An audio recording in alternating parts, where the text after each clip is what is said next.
স্বপ্নে মসজিদ নির্মাণের নির্দেশ। একবার নয়, একাধিকবার এমন স্বপ্ন দেখেন সিরাজগঞ্জের সামিদুল ইসলাম। এতেই বদলে যায় তার জীবন। নিজের লালন পালনের গরু ছাগল এমনকি বসতবাড়ি বিক্রি করে শুরু করেন মসজিদ নির্মাণের কাজ। এখন যার ধ্যান জ্ঞান মসজিদ নিয়েই। সিরাজগঞ্জের রায়গঞ্জ উপজেলার প্রত্যন্ত গ্রামের বাসিন্দা সামিদুল ইসলাম পেশায় একজন রাজমিস্ত্রি। স্বপ্ন দেখেন তার বাড়ির পাশে 3 তলা মসজিদ নির্মাণের কাজ চলছে। মসজিদের গম্বুজের আলো ঝলমল দৃশ্য ঘুম ভাঙার পরেও সে ভুলতে পারেনি। অর্থবিত্তের অভাব থাকলেও ইসলাম ধর্মের পবিত্র ঘর নির্মাণে বদ্ধপরিকর সামিদুল। নিজের পালিত গরু ও বসতভিটা বিক্রি করে 10 লাখ টাকা দিয়ে জমি ক্রয় করেন।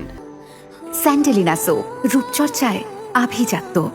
উদ্দেশ্য স্বপ্নে দেখা মসজিদ নির্মাণ। আমি এই মসজিদ করার জন্য এখানে একে আমি রাজমিস্ত্রির কাজ করছি। এখানে মসজিদ তোলার জন্য আমি একে 3-3বার স্বপ্নে দেখি। মসজিদটা নির্মাণ করার মতো ক্ষমতা আমার ছিল না। পরে আমি জায়গাটা কেনার কারণে গরু আসলে গরু বিক্রি করে জায়গা বাইনা দিলাম। দেওয়ার পরে আমি এই পর্যন্ত বসত বাড়ি বিক্রি করে জায়গাটা এই পর্যন্ত আমি আনছি।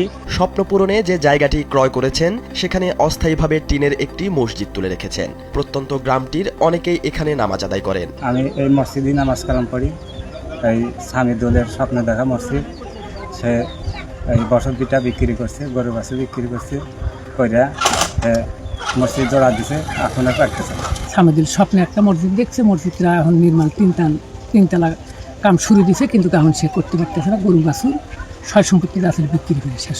পাশেই রয়েছে কংক্রিটের ভবন নির্মাণের গাঁথুনি। তবে দীর্ঘদিন ধরে থেমে আছে সেই কাজ। নিজের সহায় সম্পদ বিক্রি করে যে অর্থ পেয়েছিলেন তা দিয়ে এটুকু করা সম্ভব হয়েছে। বাকি কাজ কিভাবে শেষ করবেন তা ভেবে বিচলিত রাজমিস্ত্রির কাজ করা সামিদুল। আর আনার মতো আমার ক্ষমতা হচ্ছে না, এই কারণে আপনাদের কাছে আর্থিক সহযোগিতা চাই। সামিদুলের পাশাপাশি স্থানীয়দের চাওয়া, বিত্তবানরা সহায়তার হাত বাড়িয়ে দিলে স্বপ্নের সেই আলো ঝলমলে 3 তলা মসজিদ হয়তো বাস্তবে রূপ নেবে।